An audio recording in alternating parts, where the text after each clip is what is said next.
Today we will do our next topic. As we discussed earlier, हमने कल कौन सा चैप्टर शुरू किया था? Retirement of partner. उसमें बच्चे हमने वेरियस टॉपिक्स करने थे कि when A partner retires from the firm that is called retirement of partner. जब पार्टनर रिटायर होता है उससे उसकी प्रॉफिट शेयरिंग रेशियो भी चेंज हो जाती है, गुडविल भी चेंज हो जाती है, एसेट्स, लायबिलिटीज, कैपिटल सब चेंज हो जाता है. कल मैंने आपको करवाया था change in profit sharing ratio, new ratio निकालना और gaining ratio. What will be the formula of gaining ratio? It is a new ratio minus old ratio. Today we will do our next topic that is the treatment of goodwill. Retirement में अब हम क्या करेंगे? Goodwill का treatment करेंगे according to the accounting standard number 26, जिसमें ये treatment of goodwill given है. ठीक है, हम ये करेंगे. बेटा जैसे हमारा एडमिशन में there are 6 to 7 treatments of goodwill, इसमें there are only 2 treatments of goodwill. First one, goodwill which is given in adjustment. इसमें गिवन है एडजस्टमेंट में. यहाँ कौन सी गिवन है? गुडविल ऑफ रिटायरिंग पार्टनर की गिवन है. आपको अगर फर्म की गुडविल गिवन हो तो आपको किसकी निकालनी है? रिटायरिंग पार्टनर की. ये जो गुडविल है जो एडजस्टमेंट में गिवन है, it should be adjusted in remaining partners in gaining ratio. ये जो गुडविल है रिटायरिंग पार्टनर की, ये किसमें एडजस्ट होती है? ये रिमेनिंग पार्टनर्स में. और किस रेशियो में एडजस्ट होती है? गेनिंग रेशियो में. ये हमें कैलकुलेट करनी पड़ती है. ठीक है बेटा, हमारी एंट्री क्या आएगी? Remaining partners capital account debit to outgoing partner capital account, जिसको हम कंटिन्यूइंग टू आउटगोइंग भी बोल देते हैं. For example there are 3 partners A, B and C. For example, there are 3 partners A, B and C. B retires. कौन retire हो गया? B. तो कंटिन्यूइंग मींस रिमेनिंग कौन से बच गए? A and C. So हमारी एंट्री क्या आएगी? A's capital account debit, C's capital account debit to B's capital account. Okay? क्या एंट्री आएगी? A's capital, C's capital to B's capital. B के गुडविल को हम किस रेशियो में डिवाइड करेंगे? गेनिंग रेशियो में. अगर हमें सम में गुडविल ऑफ फर्म गिवन है तो सबसे पहले हमने रिटायरिंग पार्टनर की गुडविल निकालनी है उसके शेयर के साथ डिवाइड करके, जैसे हम एडमिशन में करते थे. So next point, goodwill which is already given in balance sheet. एक गुडविल है जो आपको बैलेंस शीट में पहले से गिवन है. मैंने आपको पहले भी 3 बार बताया है ये कि जो गुडविल ऑलरेडी बैलेंस शीट में होती है, पहले से ही होती है, वो किस पार्टनर्स की होती है? ओल्ड पार्टनर्स की होती है. ठीक है, तो क्या एंट्री आएगी? ओल्ड या all partners capital account debit to goodwill account. किस रेशियो में? ओल्ड रेशियो में. एग्जाम्पल देयर आर 3 पार्टनर्स है A, B और C. तो ये गुडविल हमारी तीनों में डिवाइड होगी. एंट्री आ जाएगी A's capital account debit, B's capital account debit, C's capital account debit to goodwill account. I hope ये टॉपिक आपको क्लियर हो गया. अब इसके रिलेटेड मैं आपको एक सम समझाती हूँ.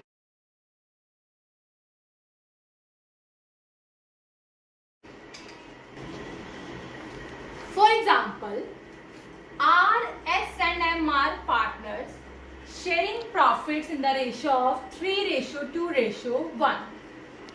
Goodwill of firm is valued at ₹84,000. हमें फर्म की गुडविल गिवन है तो सबसे पहले हमें रिटायरिंग पार्टनर की गुडविल निकालनी है. तो सब में पढ़ लेते हैं. Who retires? S is going to retire. S का शेयर कितना है? 2/6. 84,000 को हम 2/6 करेंगे तो हमारी S की गुडविल आ जाएगी 28,000. ये क्लियर हो गया बात? ये गुडविल हमें एडजस्टमेंट में गिवन है. नेक्स्ट है goodwill ₹60,000 already exist in balance sheet. ये गुडविल बैलेंस शीट में ऑलरेडी है, मीन्स इसमें दोनों गुडविल आ गई. एक गुडविल जो बैलेंस शीट में गिवन है और एक गुडविल जो रिटायरिंग पार्टनर की है, जो वो किसको देगा? कंटिन्यूइंग पार्टनर को. अब ये देखो, जो गुडविल ऑलरेडी बैलेंस शीट में गिवन है तो उसकी एंट्री क्या थी? All partners to goodwill. अब ऑल पार्टनर्स कौन से हो गए? R, S and M. कौन से हो गए? R, S and M. तो हमारी एंट्री क्या होगी? R capital account debit, S capital account debit, M capital account debit to goodwill account. R, S and M. कितना अमाउंट था गुडविल का? 60,000। इसको मैंने ओल्ड रेशो में 3:2:1 में डिवाइड कर दिया। ये आ गया 30,000, 20,000 एंड 10,000। ये क्लियर हो गया? अब एक गुडविल है, वो किसकी है? हमने नरेशन जरूर लिखनी है। Being goodwill right of in old ratio. अब एक गुडविल किसकी है? एफ की है, जो किसको देगा? कॉन्टिन्यूइंग पार्टनर को। अब एस रिटायर हो गया तो कॉन्टिन्यूइंग कौन से बच गए? आर और एम। सबसे पहले बेटा आपने इस समय गेनिंग रेशो निकाल लेनी है। ओल्ड रेशो भी है आपके पास और न्यू रेशो भी है, तो आप न्यू माइनस ओल्ड करके आप सबसे पहले गेनिंग रेशो निकालो। मैंने निकाल ली थी तो मेरे पास आई थी 1:1। आपको ये निकालनी है वर्किंग नोट में और शो करनी है, ठीक है बच्चे? अब कॉन्टिन्यूइंग कौन से हो गए? Are and M. एंट्री बन गई R capital account debit, M capital account debit to S capital account. R M to S. S की गुडविल कितनी है? हमें निकाली है 28,000। गेनिंग रेशो कितनी है? 1:1। इसको मैंने डिवाइड कर दिया, ये आ गया 14,000 एंड 14,000। सो ये हमारी किसकी एंट्री है? हमने क्या लिखना है नरेशन में? Being S share of goodwill will be adjusted among remaining partners in gaining ratio. I hope ये सम आपको समझ लग गया हो। ध्यान से सुन लो, एक बार दोबारा रिपीट करती हूँ। जो गुडविल बैलेंस शीट में गिवन है उसकी एंट्री होगी ऑल पार्टनर्स टू गुडविल। जो एडजस्टमेंट में गिवन है उसकी होगी continuing partner to outgoing partner in gaining ratio. Okay, मैं आपको एक और एग्जांपल करवाती हूँ, वो बहुत ध्यान से समझना।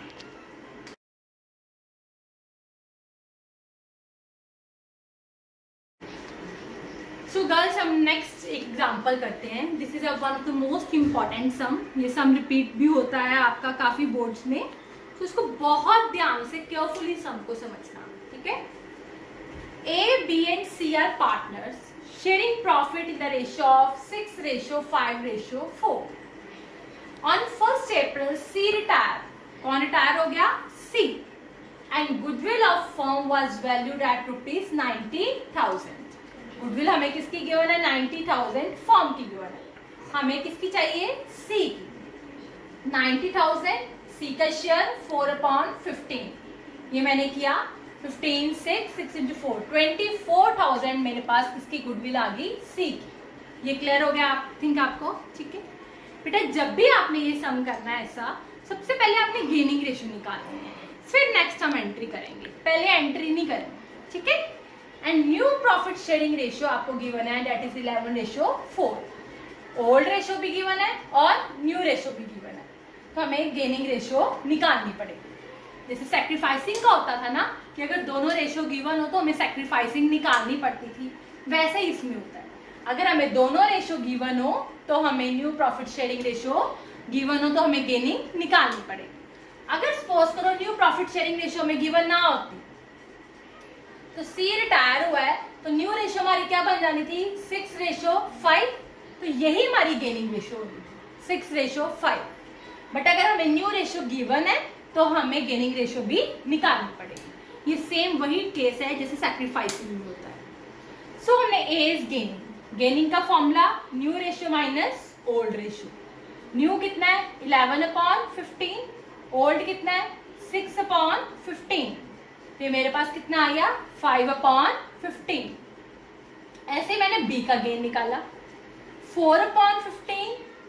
इसका जो न्यू शेयर था ओल्ड था 5/15।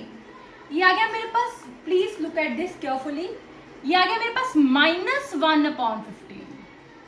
ये माइनस में आया है, इट मीन्स ये गेन नहीं कर रहा, ये क्या कर रहा है? सैक्रिफाइस।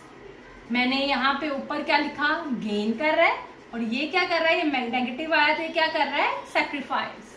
ठीक है, हम गेनिंग रेशो का फॉर्मूला निकाल दिए ना, तो गेनिंग में अगर नेगेटिव में आता है तो वो क्या होता है? सैक्रिफाइस, और जो पॉजिटिव आया वो क्या है? गेन। समझ गए इतनी बात?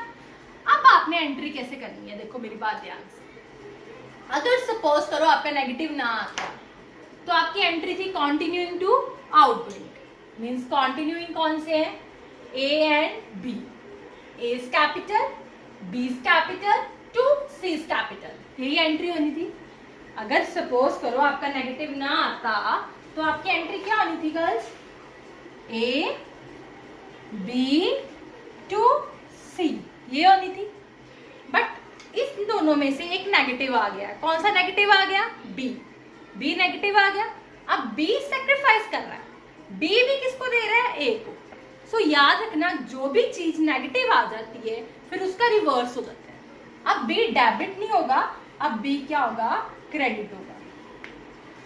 ठीक है, अगर ए नेगेटिव आ जाता तो ए डेबिट होना था, ए डेबिट ना होकर क्रेडिट होना था, रिवर्स होता है हमेशा। मैं आपको दोबारा बताती हूँ, ध्यान से सुनो। हमारी वैसे एंट्री जो होनी थी वो हमारी क्या होनी थी, कॉन्टिन्यूइंग ए बी टू सी, अगर नेगेटिव ना आता तो। बट अगर हमारा अब इसमें बी क्या आ गया है, नेगेटिव, अब बी डेबिट नहीं होगा, अब बी क्या होगा, क्रेडिट होगा। ठीक है, तो हमारी एंट्री बन जाएगी A's capital account debit to B's capital account and to C's capital account. I hope ये आपको एंट्री समझ लग गई। ठीक है, A to B to C। अब अमाउंट की टर्म, जब ये केस हो जाए ना बेटा, जब नेगेटिव में हमारा आ जाए ना, उस केस में जो हम अमाउंट डालते हैं फिर वो हम गेनिंग रेशियो के अकॉर्डिंग नहीं डाल सकते, क्योंकि एक पॉजिटिव और एक नेगेटिव है। उस केस में जो हम अमाउंट डालते हैं वो गुडविल ऑफ फर्म के अकॉर्डिंग डालते हैं, गुडविल ऑफ फर्म के अकॉर्डिंग।